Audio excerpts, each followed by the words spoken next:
Well, welcome to another, what's sure to be fantastic calculus video with yours truly, Mr. Keller. Today we're looking at section P.2 in our calc book. Remember, the P chapter is the prerequisites, the things that you're supposed to be able to do prior to starting our calc and pre-calc course. So the idea we're talking about today is solving inequalities. Again, this is something that I know you've done a lot of, but we're going to look at something a little bit different here to start.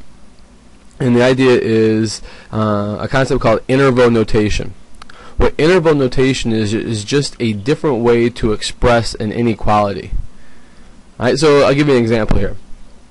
When we say x is greater than 4, what we mean by that obviously is if you give me any number that is bigger than 4, that satisfies the inequality.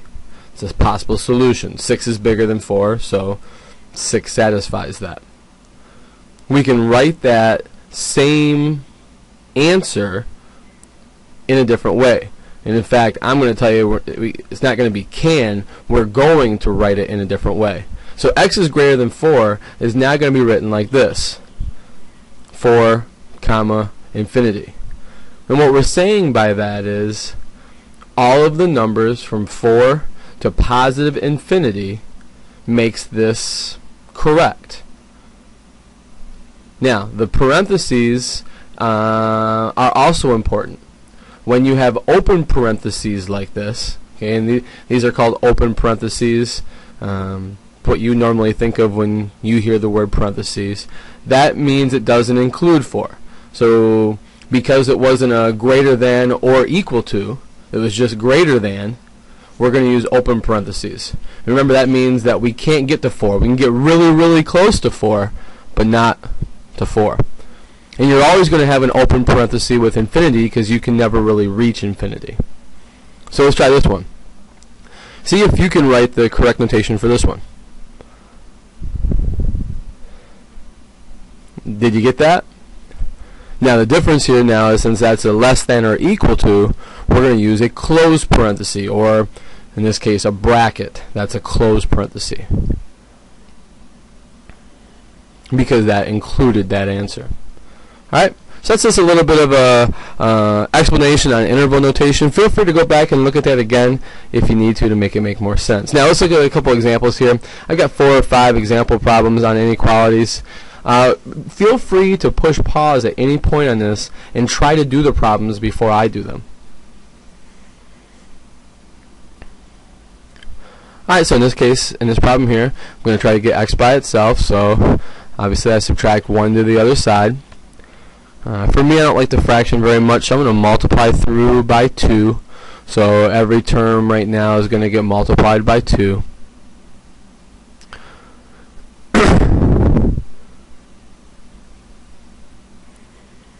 Sorry about that. Here we go. So I multiply everything by 2. That's going to give me negative 3x is greater than or equal to 2x minus 10.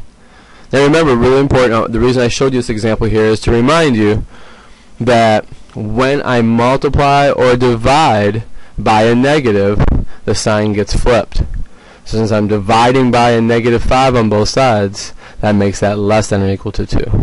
Remember, you can always check that and make sure it works. And again, I'm going to put this in interval notation.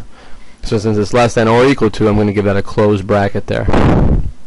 Again, push pause if I'm moving fast. If you want to try some of these problems for yourself, push pause, try them, and then you can always go through and see if you've done them correctly.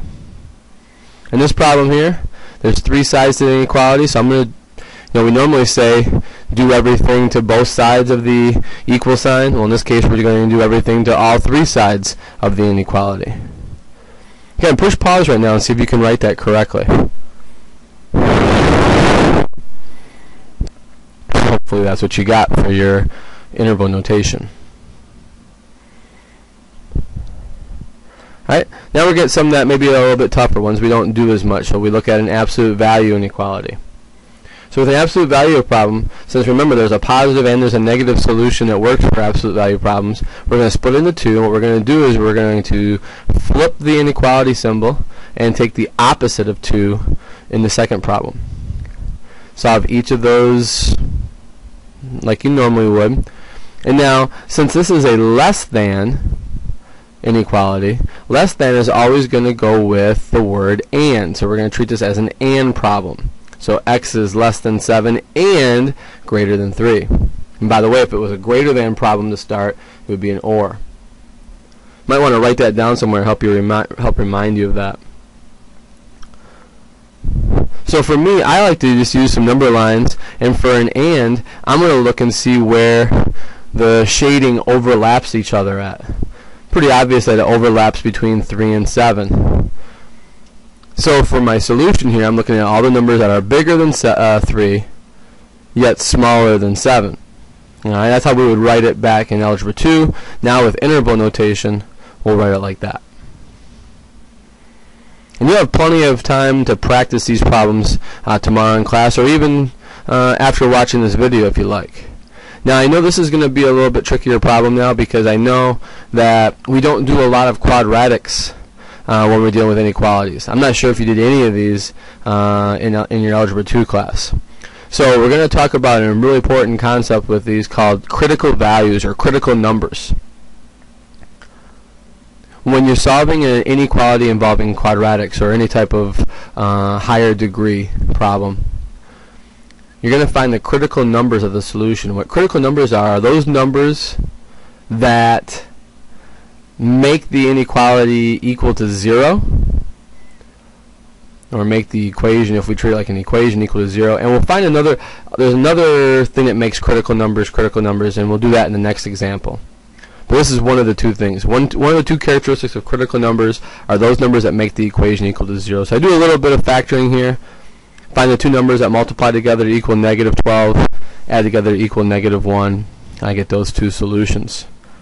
Now what I'm going to do now with those critical values is I'm going to put them on a number line right now, and I'm going to use them to create test intervals.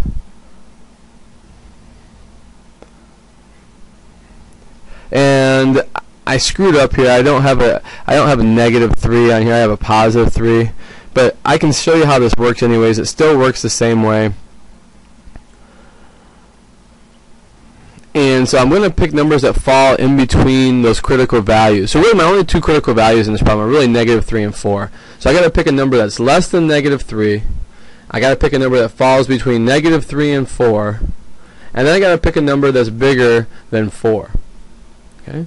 So this could be my number right now. Actually, I'm not picking a number that's less than -3. So this problem is actually messed up. When we come to class, let's make a point to talk about this problem again, so you can see how this part is really done. All right, I'll go through and let the work go, so you can kind of see what I'm doing about plugging that value back in and doing that. But I'm sure it's probably a little confusing right now because I didn't choose the right points for this. So make sure that when we talk about it in class, remind me, hey, Mr. Keller, let's go through that one problem again with the test intervals, so I can show you exactly what that should look like.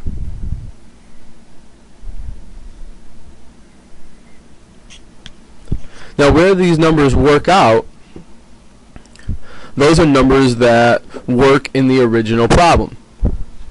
Okay? When I plug in values now in my test intervals and they don't work out, those would be values that wouldn't work in the original problem.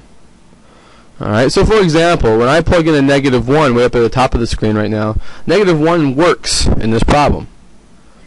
+1 works in this problem. Now 3.5 does not, I'm sorry, 3.5, when I plug that in, that also works in this problem.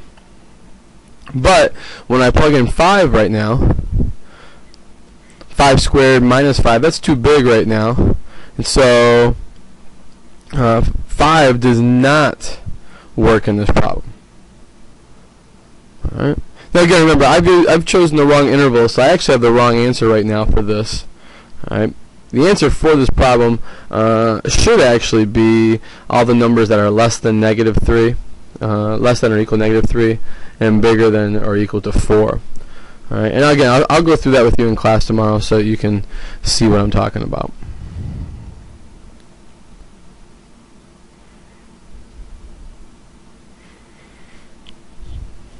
Here's another example with critical values.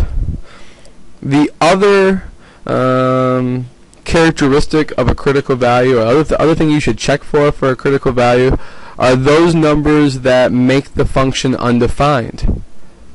And so when you look at this problem, you might recognize that if I was to plug 5 into the denominator right now, 5 would make the denominator 0, and we know we can't have 0 as a denominator, and so then this would be an undefined problem. So in addition to what I'm going to get when I solve the actual inequality, 5 is also going to be a critical value that I'm going to have to check as well. So now I go through and I solve this, and I kind of treat it like it's just like it's a regular equation, no inequalities here.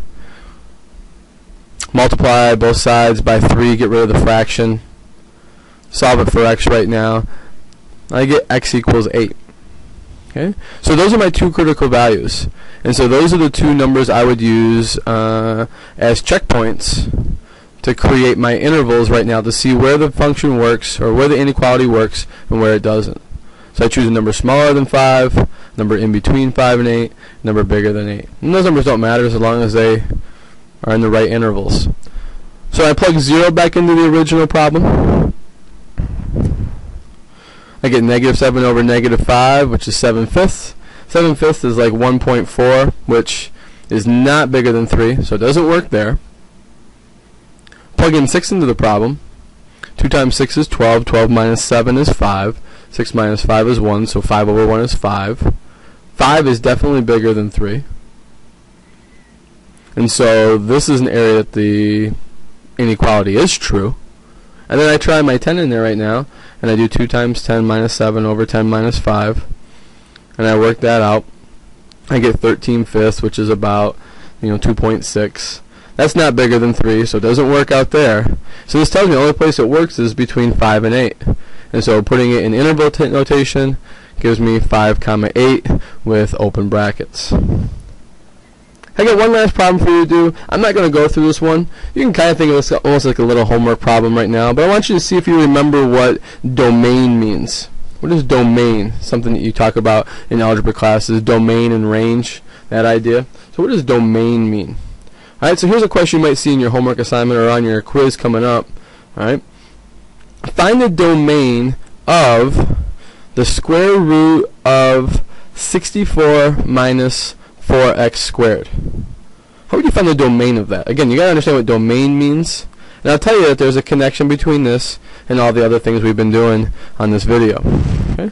Tomorrow, these are the problems that we're going to go over. If you'd like to get a head start on this, or you want to start looking at what needs to be practiced in class prior to taking your quiz, do any of the problems you find on page 23. Here's a whole bunch of them. Do what you need to do. Thanks. See you next time.